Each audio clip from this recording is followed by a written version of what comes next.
What's up, guys? LQ here with the LQ Review. Let's talk about Titans Season 2, Episode 4, Aqualad. The title of the episode is Aqualad. And here I am, pumped up. I'm super excited because I'm like, wow, we got Donna Troy, we got Hawk, we got Dove, we got Dick Grayson.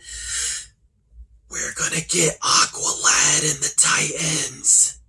And we don't get Aqualad in the Titans. Not really. So this is a flashback episode. This takes us back to the Titans' first run-in with Dr. Light, the Titans' first run-in with Deathstroke, and this is when the Titans was Robin.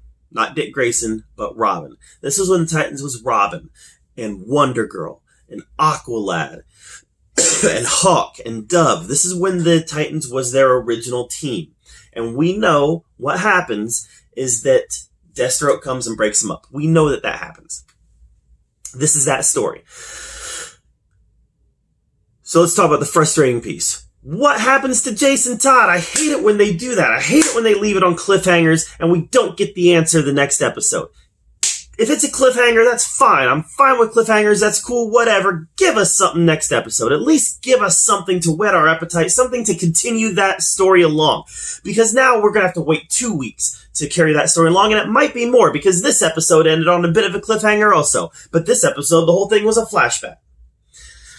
I hate sometimes I hate non-linear storytelling.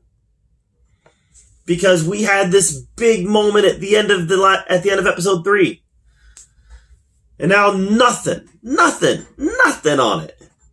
Give us something at least. Tease us. If you're going to do flashbacks and then come back to a normal time and advance the story. Do a flashback and then come back to normal time and advance the story. Don't give us this whole episode that is a flashback without touching on what the cliffhanger was last week. And then leave this one on a cliffhanger. Stop. The Walking Dead is notorious for this. Stop. Okay.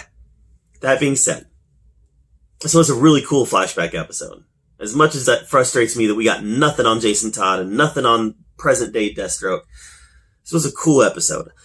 It was neat to see the relationship play out between Donna Troy and Aqualad. And it was interesting to see that dynamic with Dawn and Dick together and Hank being on the outside. And knowing how that love triangle kind of plays out. Seeing what happens in this episode. This whole episode I'm thinking, well, we're going to get Aqualad. He's going to catch up in present day. It's going to be so much fun because that's Aqualad.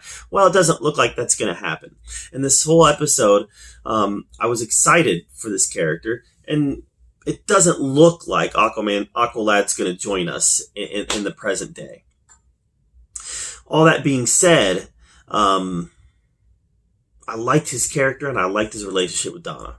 Thought it was very well done, very well handled. And then bringing in Deathstroke. Well, first of all, the fight with Dr. Light was fun. It was fun. I like Dr. Light as a character. But then bringing in Deathstroke was violent and inspired. This is probably the best version of Deathstroke I've ever seen. I love it. And then, the end of the episode, we get when they realize that they've got they've got their first real test in Deathstroke, and they're looking at him on the monitor, and they're like, his name is Deathstroke. And then Hank's like, we're gonna take him down. We gotta take him down. And Dick's like, what are we gonna do? And then Dawn looks at him and says, be Batman. It's like, yes! I love that way to end it. I mean, I know that we went into Dick meeting Jericho after that, but that was the exclamation point on the episode. Loved it. And then, like I said, we get into Dick meeting Jericho. We know who Jericho is. We know where that path takes us. If those of us who've read the Teen Titans comics, we kind of have an idea on where this storyline is going to go. It's going to be good if they do. It's going to be really good if they take this down that storyline. The Judas Contract, if you will. I'm sure that it's not going to be a straight adaptation of the Judas Contract. It can't be, nor do I really want it to be, but at least have the Judas Contract inspire this season. That would be great. So Deathstroke is fantastic, and he's scary, and this is the best version of him I've ever seen. In live action anyways. You know, he was really good in the Arkham game. But I just hate the fact that we still don't know what happened to Jason Todd. Come on, guys. Come on. Do better. Maybe we'll get something next week. Overall, this was a really cool flashback episode. I really thought it was well done. I thought it was really entertaining, and it gave us a lot of backstory, especially on Donna. You know, Donna's been around since probably around the beginning of the third act of season 1. She's been around for a little bit now.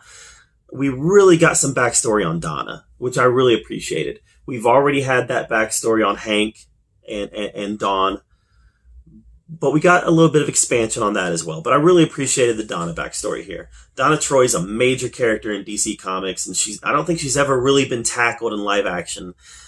And I love the job that they're doing with her here. So I don't know if she's going to go full on Wonder Girl again, or maybe she's going to become Darkstar. Remember when she was Darkstar Donna Troy for so long? That was great. So, sorry guys, I'm fighting a little bit of a chest cold. But, yeah, good episode, good flashback episode, told us a lot. It moved the story forward in the sense that it moved the characters forward. It didn't move the story itself forward, which is what bothered me about this episode, but it moved the characters forward, and that's good. Gave us more about the characters that we already know and appreciate. I just hope that next episode's it's gonna start in the flashback, guys. It has to. Based on how this one ended, it has to start in the flashback. Maybe I'm wrong. Watch, next episode is gonna pick right up with Jason Todd. But I'm hoping that's what they do. I'm hoping that we go right into Jason Todd. So, what did you think of this episode? Let me know in the comments down below. Make sure you subscribe to my channel. And as always, thank you for being here at BLQ Review, where we get to talk about all of the geeky, nerdy stuff that we love to talk about. And until next time, we'll see you later. Every single day